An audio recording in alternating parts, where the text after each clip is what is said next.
Hello दोस्तों, स्वागत है आपका आपके अपने यूट्यूब चैनल समर्पण एजुकेशन पर। दोस्तों, आज हम बात करने वाले हैं एक बहुत ही महत्वपूर्ण टॉपिक के बारे में। और सीईटी की परीक्षा बिल्कुल सर पे है और सीईटी में जो है आप क्विक रिवीजन के तहत जो है हम कुछ चीज़ें करने वाले हैं। और आज जो हिंदी में करने वाले हैं, हिंदी का एक बहुत ही महत्वपूर्ण टॉपिक है जिसे हम कहते हैं समास। और यहाँ से आपके क्वेश्चन जो है ज़रूर मिलते हैं, आपके परीक्षा में समास से क्वेश्चन ज़रूर मिलते हैं। और ये फटाफट क्विक रिवीजन के तहत जो हम करने वाले हैं। और इसमें से आपको एक क्वेश्चन जो है समास का, जो एक क्वेश्चन आपको जो है वो फाइनली आपको परीक्षा में मिलने वाला है। तो आप जो है इस एक प्रश्न के लिए मात्र 20 मिनट का जो है समय आप निकालिए और मैं गारंटी लेता हूँ कि आपका इसमें कोई भी क्वेश्चन जो है गलत नहीं होने वाला। तो देखिए, पहले जो समास की बात करते हैं, समास जो है दो चीज़ें आपको जानना चाहिए। एक तो होता है समास और एक होता है विग्रह।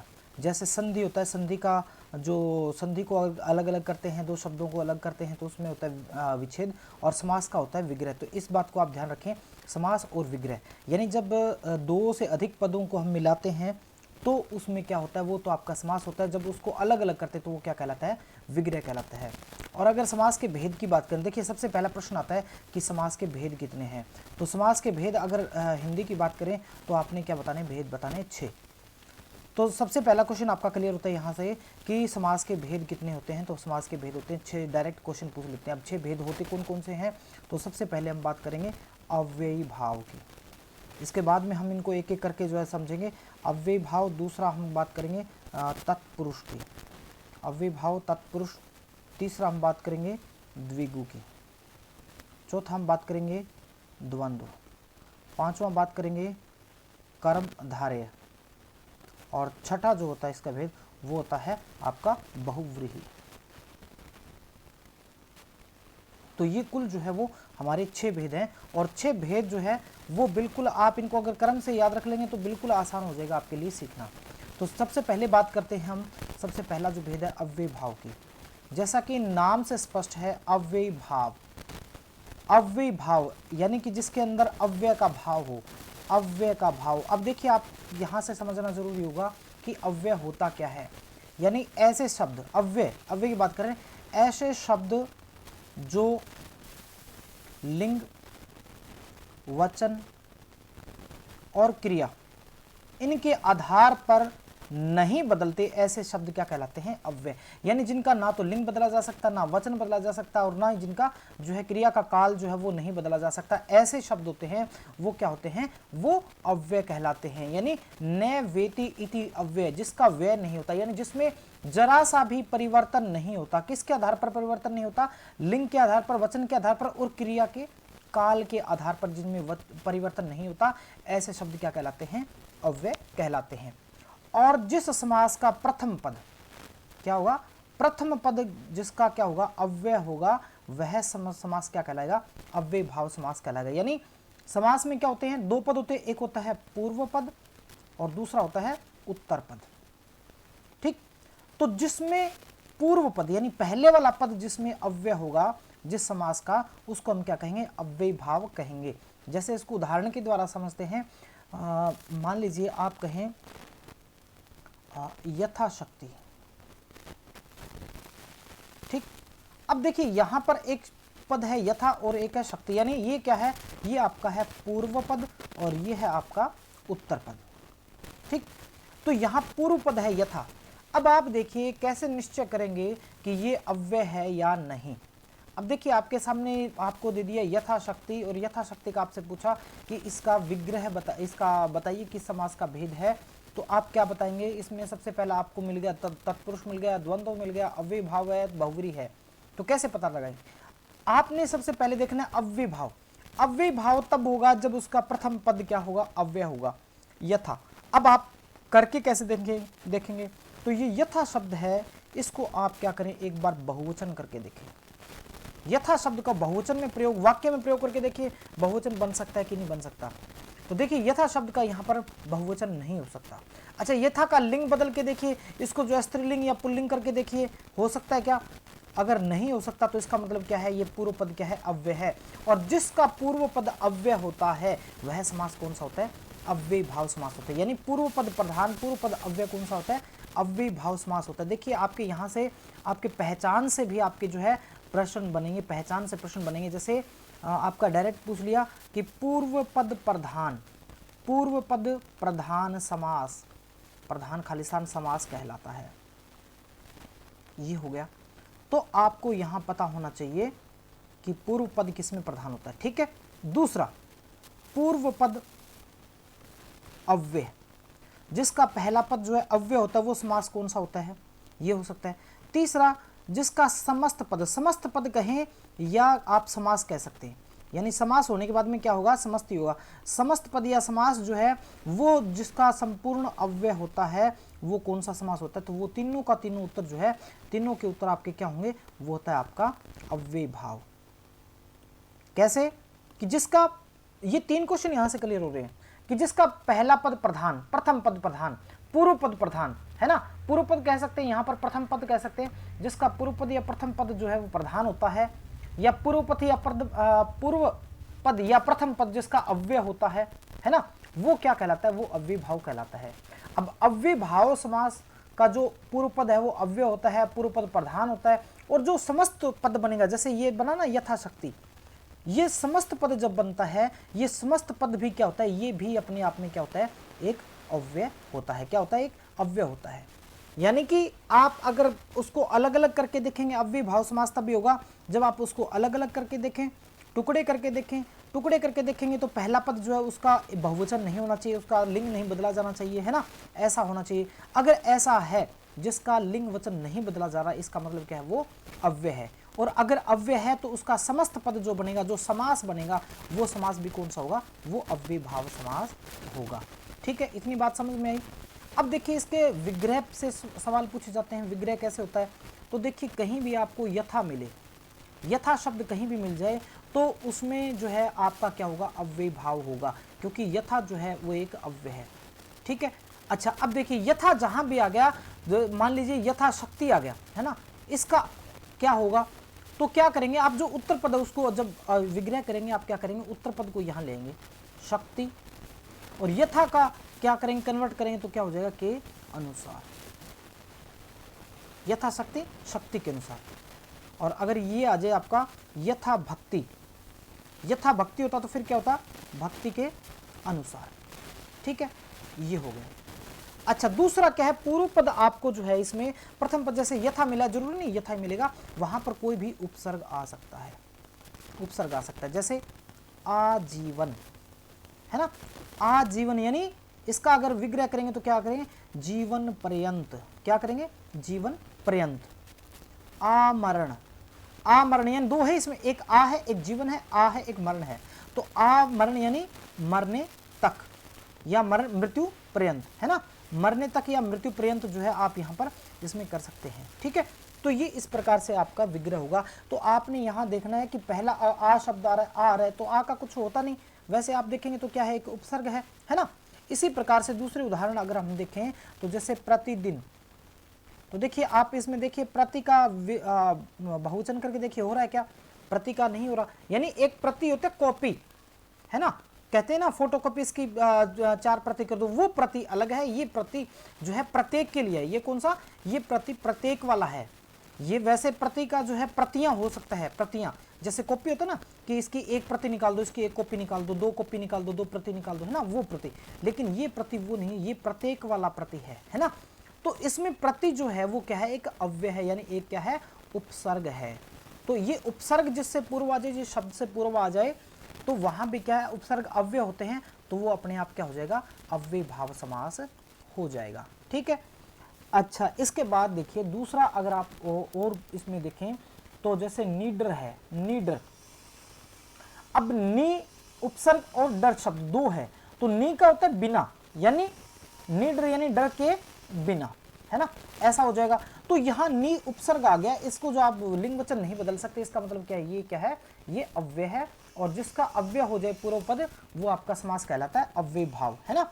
इसी तरीके से भरपेट, भरपेट का सामान्य अर्थ क्या होता है, पेट भर कर, पेट भर कर, है ना।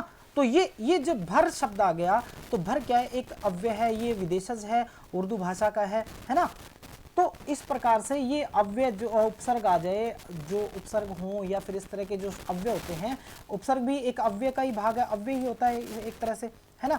तो ये जिसके पूर्व पद में आ जाए वो समास क्या कहलाता है, वो पूर्व पद प्रधान हो जाता है, यानी अव्यय भाव समास कहलाता है।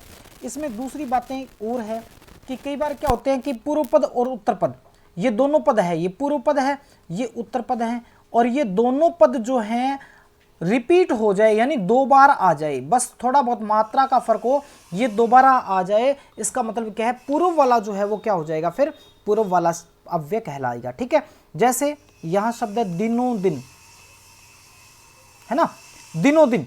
दिनों दिन में क्या है, दिन शब्द है, दिन शब्द है, पूर्व पद में दिन है, उत्तर पद में दिन है, लेकिन पूर्व पद वाला दिनों जो शब्द बन गया ये क्या हो जाएगा, ये कहलाएगा आपका अव्यय भाव। यानी कि जहां पर ये रिपीट हो रखा हो पूर्व पद और उत्तर पद, पूर्व पद और उत्तर पद जहां पर रिपीट हो जाते हैं, दोनों अलग अलग जहां हो जाते हैं, यानी कि एक जैसे हैं लेकिन पहले वाले में मात्रा का अगर फर्क है, तो ऐसी अवस्था में वो क्या हो जाता है, वो हो जाता है आपका अव्यय।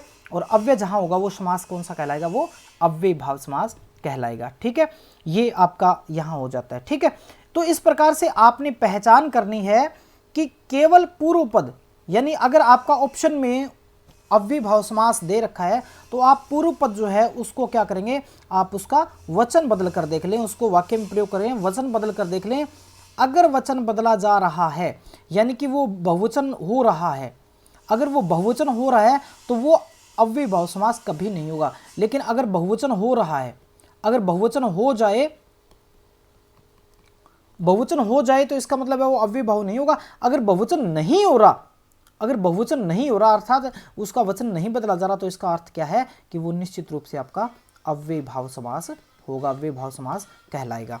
तो अव्यय भाव समास में कुछ ज़्यादा मुश्किल वाली बात है नहीं, बस आपने क्या करना है, पहले वाला पद उठाना है, उसको आपने बहुवचन करके देखना है, और बहुवचन अगर नहीं हो रहा इसका मतलब क्या है, वो आपका आंसर सही आएगा कि आपका वो उत्तर हो जाएगा आपका अव्यय भाव समास। ठीक है, मैं कुछ उदाहरण लिख देता हूँ इसके बाद में जो है अव्यय भाव समास के। जैसे एक आता आपको परेशान करता है यथेष्ट। यथेष्ट, यथेष्ट का अर्थ क्या है, यहां अगर आप अलग अलग करेंगे तो इसमें क्या है, यथा जमा इष्ट, है ना। इष्ट क्या होता है, इच्छा, इष्ट क्या होता है, इच्छा, यानी तो इसका विग्रह क्या हो जाएगा, इच्छा के अनुसार। ठीक है, तो यहां पर यथा शब्द स्पष्ट दिखाई ना दे करके यहां पर संधि हो रखी है, इसलिए थोड़ा सा ये उदाहरण जो है इंपॉर्टेंट हो जाता है परीक्षा की दृष्टि से। तो इच्छा के अनुसार। ठीक है, इसी तरीके से आगे प्रतिक्षण। प्रतिक्षण, प्रतिक्षण का विग्रह अगर आप करेंगे तो क्या हो जाएगा, क्षण क्षण। कहीं भी आपका प्रति उपसर्ग आया है तो उसका विग्रह करेंगे तो बाद वाला जो उत्तर पद है उसको रिपीट कर दीजिए आप, क्षण क्षण, है ना। प्रतिदिन, ऐसे ही प्रतिदिन आया है तो क्या करते हैं आप, दिन दिन। ठीक है, तो ये इस तरीके से आपका हो जाएगा। अच्छा, इसके और भी देख लेते हैं, जैसे सार्थक, है ना। सार्थक, सार्थक का अर्थ क्या होता है, सार्थक, स अर्थ, यानी स और अर्थ दो है इसमें। इसका अर्थ ये हुआ कि स का अर्थ होता है सहित, स का क्या होगा, सहित, और स को अगर बहुवचन करके देखेंगे तो ये होगा नहीं, क्योंकि स्पष्ट है स तो एक क्या है, एक उपसर्ग है, यानी एक अव्यय है। तो क्या हो जाएगा आपका, इसका विग्रह होगा अर्थ सहित।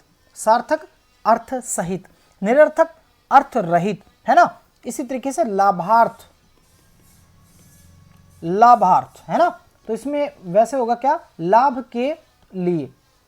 ठीक है, इसमें देखिए एक बात, इस बात का ध्यान रखना आपने, इसमें आपका यहां पूर्व पद जो है वो यहां पर नहीं है। एक बात का ध्यान रखिए आप कि यहां पर पूर्व पद आपका जो है वो थोड़ा सा ध्यान रखना पड़ेगा, पूर्व पद नहीं है यहां पर आपका लाभ जमा अर्थ, है ना। तो यहां पर जो है बाद वाले के हिसाब से यहां पर जो है वो आपका कन्वर्ट हो जाता है अर्थ।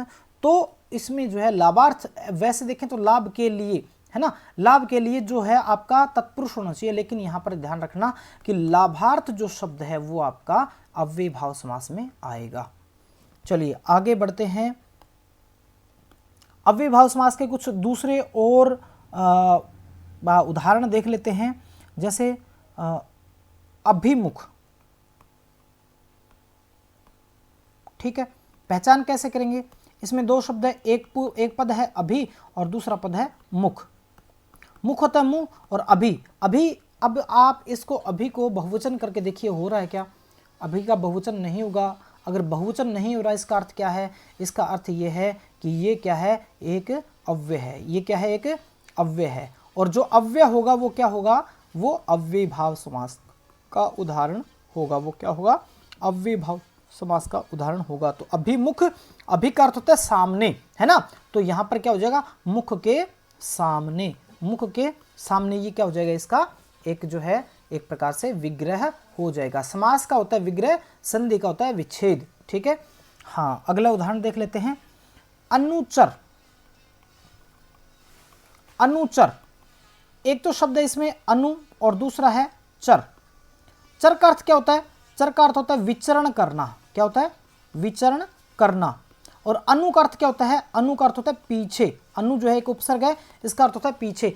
अनु जो है एक अव्यय है। कैसे, अनु को आप बहुवचन करके देखो, नहीं हो रहा, नहीं हो रहा, इसका अर्थ क्या है, अव्यय है। और अव्यय है तो क्या होगा, अव्यय तो अव्ययीभाव समास होगा। अब इसका विचरण आप करेंगे तो क्या होगा, विचरण करना यानी किसी के पीछे पीछे चलना। अनुचर का अर्थ क्या है, किसी का अनुसरण करना। अनुसरण करना जो है आप इसका जो है अनुचर का आपका विग्रह हो जाएगा। अनुचर का क्या होगा, पीछे पीछे चलना या जो है अनुसरण करना। तो इसके बाद देखते हैं एक उदाहरण और देख लेते हैं इसका। जैसे इसका उदाहरण है दरअसल, ये एक उर्दू का है दरअसल। तो इसमें एक तो है दर और दूसरा है असल। दर और दूसरा क्या है, असल है। तो देखिए दर जो है वो एक उपसर्ग है। किसका, उर्दू का क्या है, एक उपसर्ग है जो शब्द से पूर्व में जुड़ता है, उसके अर्थ को बदल देता है। असल यानी दरअसल का अर्थ क्या होगा, वास्तव में। क्या होगा, इसको कह सकते हैं वास्तव में, या कह सकते हैं आप इसको असल में। असल में विग्रह कर सकते हैं या विग्रह कर सकते हैं वास्तव में। यानी हिंदी के अंदर अगर शुद्ध हिंदी में करेंगे तो वास्तव में, और जो है असल जो है वो ये आपका उर्दू के अंदर ही, उर्दू जुबान में जो है आपका हो जाएगा असल में, है ना, दरअसल। तो दर इसमें क्या है, दर को आप जो है बहुवचन नहीं कर सकते क्योंकि ये एक उर्दू का क्या है, एक उपसर्ग है और ये जो है पहले जुड़ा हुआ है, यानी उपसर्ग। इसका अर्थ क्या है, एक अव्यय है, और अव्यय है तो ये अव्ययीभाव समास हो जाएगा। तो दोस्तों ये चीज़ उम्मीद करता हूँ ये आपको अच्छे से समझ में आया होगा। जो आपका अव्ययीभाव समास था काफ़ी आसान है। इस प्रकार से एक वीडियो बनेगी आपके तत्पुरुष समास की, और उसके बाद में जो है जो 3 छोटे छोटे रह गए उनका केवल एक वीडियो बनेगी। जैसे कर्मधारय और बहुब्रीहि है उसका केवल एक वीडियो बनेगी, ज़्यादा लंबा टाइम जो हम नहीं लगाएंगे, ठीक है। तो शॉर्ट में ही हम काम चलाएंगे इस वीडियो में, इतना ही। वीडियो को अगर अच्छी लगे तो लाइक करना और अपने दोस्तों के साथ शेयर जरूर करना। CET के लिए काफ़ी इंपॉर्टेंट है ये वीडियो।